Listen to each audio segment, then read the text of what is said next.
Yeah, this is different. A little outside my usual subject matter wheelhouse, as this is usually a game discussion channel, but giving voice to undervoiced views and opinions is kind of this channel's brand, so here we go.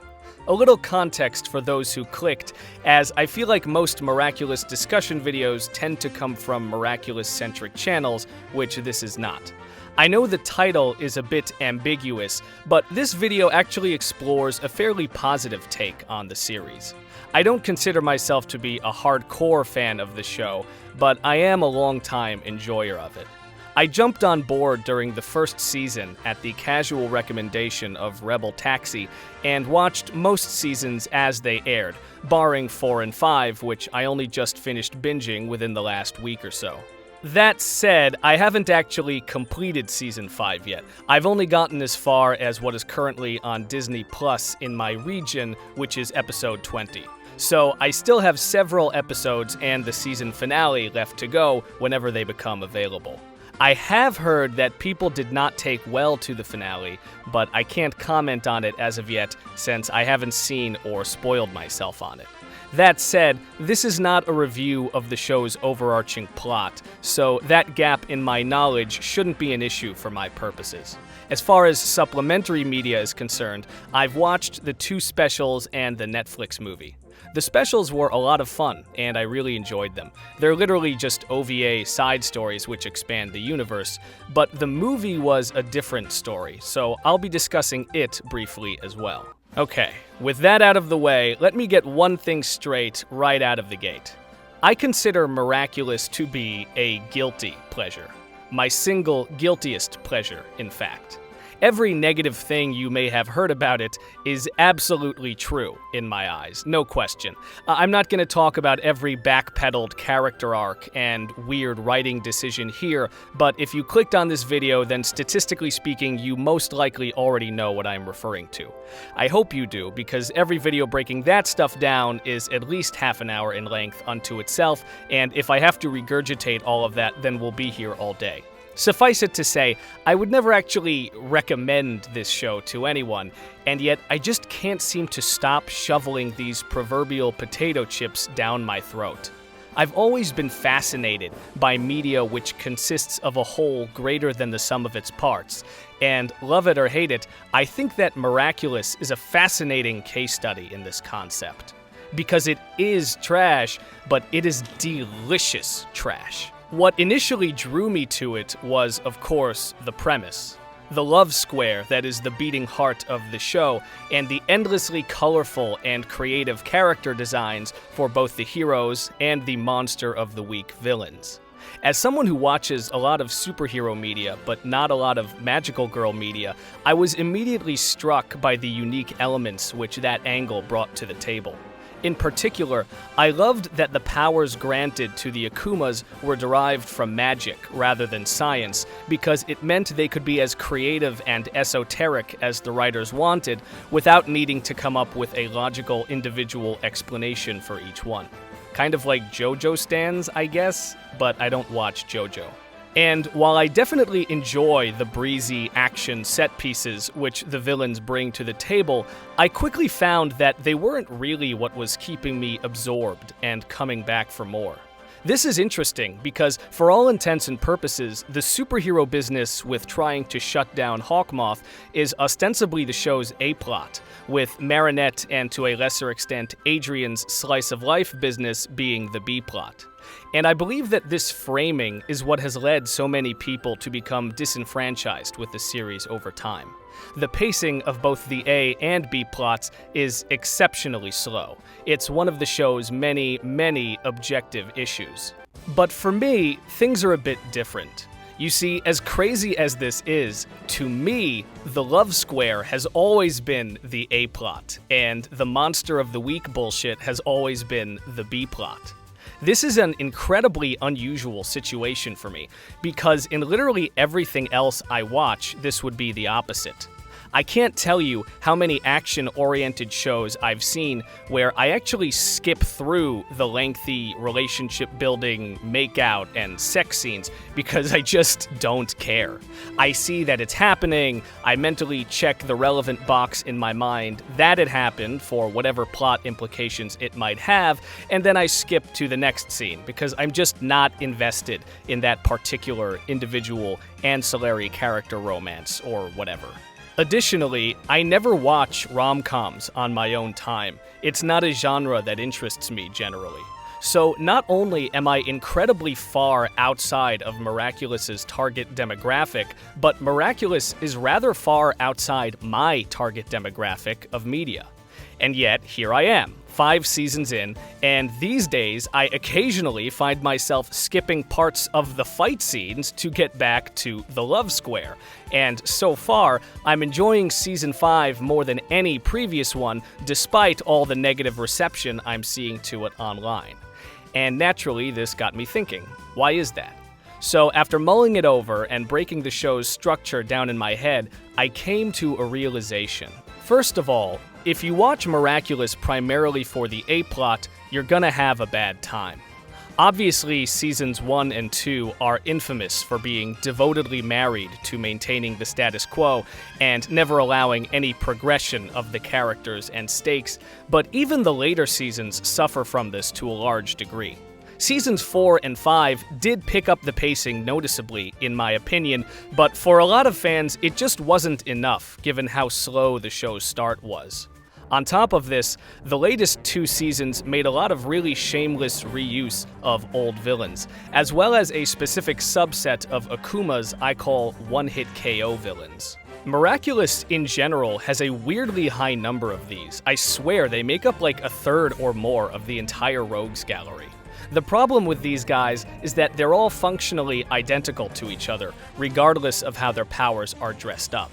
One tap or one zap, and Ladybug and Cat Noir are either frozen in place, memory wiped, zoned out, turned into a pile of gold dust, or warped into a pocket dimension. There's literally no difference between, like, the collector and the dude with the camera. It's the same gimmick. Like, there's no difference between being stuck in the art gallery dimension or inside Gabriel's sketchbook. It's the same shit. And while normally a gimmick like this would raise the stakes of a fight, the fact that Ladybug and Cat Noir are basically doing what amounts to first try no-hit runs every other day is distractingly preposterous, and ends up sucking the stakes out of the fights instead, since it so blatantly and shamelessly highlights the protagonist's plot armor even more than these types of shows usually do. And this is all, of course, to say nothing of Hawkmoth's own plot armor, which maintains the status quo by never allowing Marinette and Adrien to get any closer to unmasking him. But here's the thing. If you're like me, and your viewing priorities with the show are inverted, then most of this ceases to be any real issue.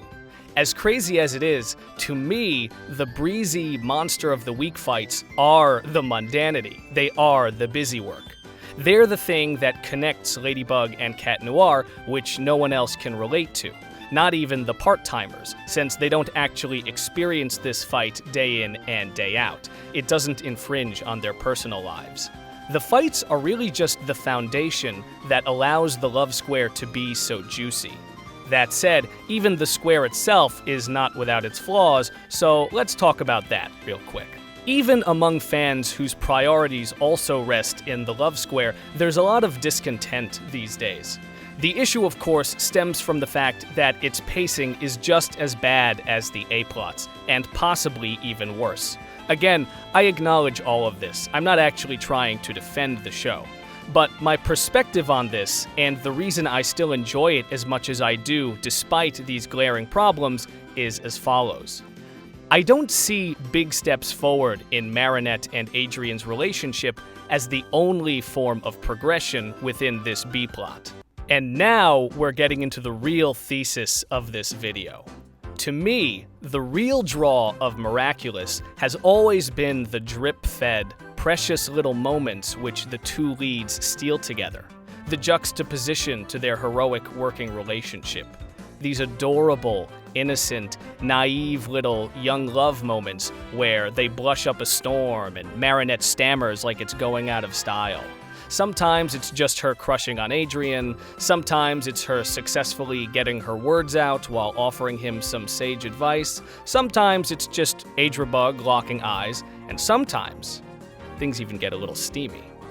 I call these moments nuggets, and these nuggets are the thing I'm really in it for at the end of the day. Hell, sometimes I even rewind these scenes and watch them 2 or 3 times in a row before moving on with the episode, which is something I almost never do with anything else I watch. The love story in Miraculous just has this insanely wholesome innocence to it that's unlike anything else I've ever seen. It just feels nice to watch play out. And as incredibly stupid as the Nuggets should be on paper, there's so much intrinsic pleasure in viewing them because their direction is incredible. Christina V already had a prolific career before this show, but I see Miraculous as her true legacy and career maker. I watched the dub, so I don't know what the original French actress sounds like, but I genuinely cannot imagine her giving more life to Marinette than Christina does. I think she's actually gone on record saying that Marinette is her favorite role of her career, and let me tell you, if that is the case, I believe her. Both the voice acting and direction for the main characters in this show is really incredible. They managed to squeeze so much heart out of what would otherwise be these absolutely vapid little moments and turn them into these gold nuggets, hence my calling them nuggets. And their coalescence with the rest of the show's mundanities are a huge part of what creates this whole greater than the sum of its parts for me. You see, for better or worse, I genuinely don't think the Nuggets would pop or have nearly the same impact without the show's current pacing. Well, okay, I mean, the pacing could definitely be improved. I don't want to go that far, but I do think that the drip feed is important, and the movie was a huge testament to that for me. You see, Miraculous the series has what I call a nugget economy, and while not at all flawless, its pacing is fundamentally balanced around this economy. The show is really about this tension and release. These unbelievably intense, heartfelt scenes showcasing passionate young love under the artificial constraints of the archetypical heroic double life and the organic constraints of being an awkward 14-year-old. Funnily enough, I have a lot of favorite nuggets, but I don't even remember which big dumb monster of the week is attached to them. I don't actually organize episodes by villain in my head, I organize them by nuggets. I happen to remember that the stupid ice cream man, Akuma, accompanies a bunch of them because his weird couple's ice cream gimmick is often a catalyst for these scenes, but other than that, I couldn't even tell you who the enemy du jour was for most of them. Only that no matter how filler the episode in question was, the presence of a nugget or two was all I needed to keep me coming back for more. And the primary reason I've enjoyed seasons 4 and 5 as much as I have is because they have been absolutely rich with some of the juiciest nuggets in the series to date, some of which weren't even wiped from the canon. The Miraculous movie, on the other hand, is an entirely different beast with its own set of problems. So, the movie got some fairly positive reception from fans from what I tend to see online, and I found that fascinating because I kind of hated it. For anyone who doesn't know, spoilers, the movie is essentially an extremely truncated, ground-up reimagining of Ladybug and Cat Noir's origin story, which culminates in the 2 biggest reveals that fans have been clamoring for in the main series, occurring during its finale. Essentially, a 3-way identity reveal for Ladybug, Cat Noir, and Hawkmoth, and Marinette's requited love confession to Adrien. The problem is that these moments had literally 0 impact for me, because this is just an alternate canon, and boy does it feel like it. Now, to be clear, the movie certainly has its strengths, the most obvious being the animation quality. It's a fun enough watch with some nice, if overly corny songs, and some great action scenes, even if every single joke made me want to kill myself.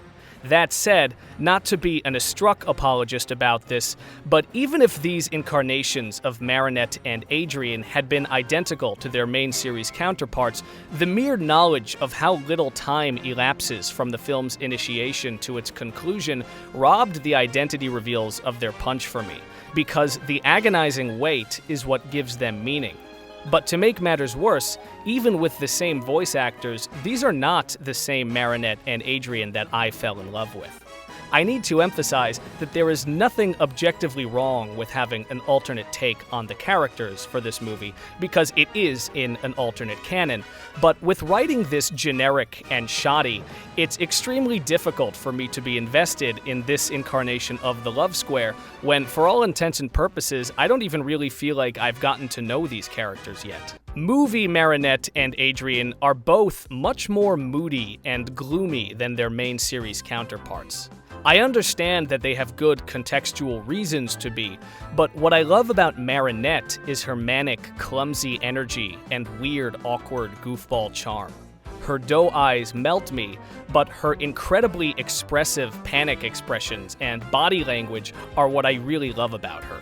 Movie Marinette, by contrast, is just this mopey, mousy flanderization of what she was probably like before coming into her own. I felt like she was pouting about something at least 90% of the time, and she just didn't charm me. Movie Adrien is also much more broody than his series counterpart, and while I'm aware that this characterization is actually closer to his original conception than what we got in the show, I happen to like what we got in the show. When Adrien is always this spaced out and moody, it makes Marinette's attraction to him come across as more surface level and shallow. In the show, she actually hates him at first, regardless of how handsome and outgoing he is, simply because she believes he's friends with her longtime bully, Chloe. This detail is actually the reason I kind of like the origin story's original syndication order in the series. Placing it at the end of the first season, after seeing the way Marinette fawned over Adrien for 20-some-odd episodes, made this juxtaposition into a twist, or a sort of reveal in itself, and it really helped the famous umbrella scene stand out and feel significant in a way that I can't imagine it would have had the Origins two-parter aired first. And of course, Marinette goes on to be romantically indifferent towards Cat Noir, despite him being equally handsome, because she only has eyes for this brightly dispositioned, kind, fun-loving boy. But when you make both of them into these dour broodsters who have barely any buildup out of costume, there's no tension to be released in the tension and release. This movie is framed as an origin story, but frankly, I don't think it works as anything other than a companion piece to the series, because if I didn't care about the movie's Love Square, after 5 seasons with these two goobers, how the hell is a newcomer supposed to? To be fair, I do seem to be in the minority on this, as the film seems to have resonated with a large portion of the fanbase, but that's my 2 cents on the issue. Anyway, I think it's time to start wrapping this up. The most interesting averse fan reaction I've seen to Adrienette's current state in the show, as of Season 5, Episode 20, is that many people seem to dislike the fact that they've started dating without receiving a full identity reveal. And call it Stockholm Syndrome if you want, but this too really doesn't bother me. For one thing, there's still a compelling security reason for why they can't unmask for each other, which ties into the A-plot's fundamental premise. Better yet, though, we've actually seen the potential negative consequences of this security breach on screen in multiple canon-ish what-if scenarios, and as crazy as it is, these episodes are among my favorites, despite most fans hating them from what I tend to see online. You see, Miraculous is like Amazon. It essentially weaponized shipping. It took what is usually ancillary background bait in other shows and kind of turned it into the central focus. And while I understand how objectively pointless all of these what-if episodes are, I love them because they provide us with more precious nuggets involving scenarios which couldn't otherwise happen until a series finale much earlier on than that. Miraculous in general is weirdly meta with its fan service. Things like Marinette and Adrien swapping powers for a couple episodes, for example, but also showing on screen the consequences of an early Cat Noir reveal to Hawkmoth, or a full identity reveal between the main pair. Whether it's memory wiping like in Oblivio, or full-on timeline rewriting like in Cat Blanc and Ephemeral, we get to see the pair kiss, or take a great leap forward in their intimacy ahead of schedule, essentially. The reason this works so well for me is because of the Nugget economy, and the way the show starves you for this kind of satisfaction just enough that there's a palpable sense of relief before the status quo reemerges. And even though their consequences are wiped from the board immediately, the characters are still real, so to speak. The situations are still real. Their feelings really exist in those moments, and these are still, truly, the same Adrien and Marinette who we've been following this whole time, acting as they would have had these scenarios remained in the canon. So for my money, the Nuggets in these episodes still have their full impact, even if they get wiped afterwards to maintain the narrative's status quo. Again, I realize that's a controversial opinion, and I'm not denying that it's still incredibly weird and objectively poor writing on the show's part, but that's my take on it, for whatever it's worth. In conclusion, Miraculous is a walking pile of fan service, best enjoyed by fans. Fans who are inclined to compartmentalize the show's events in a certain way and appreciate the journey, however excruciatingly paced, just as much as the destination. Fans who can recognize and appreciate both its nuggets and its nugget economy for what they are, and see the intrinsic value of each individual baby step in the development of Marinette and Adrien's relationship. And while I don't really see people discuss this perspective very much online, it seems to me like the Nuggets are by far the most frequently reposted scenes in the show, so I'm fairly confident that I'm not completely alone on this. Anyway, as I said at the start of the video, the show isn't necessarily what I would call good. I wouldn't recommend it to anyone. It's not super well written. It really is kind of trash, but it's still delicious trash. It has a lot of good ideas and makes a lot of silly mistakes. It's often stubbornly set in its ways, perhaps to a fault, but it has so much earnest, unabashed heart. And despite all of its many flaws, I personally have no desire to stop consuming it just yet, warts and all, because nobody else makes Nuggets quite like Miraculous. Thanks for watching.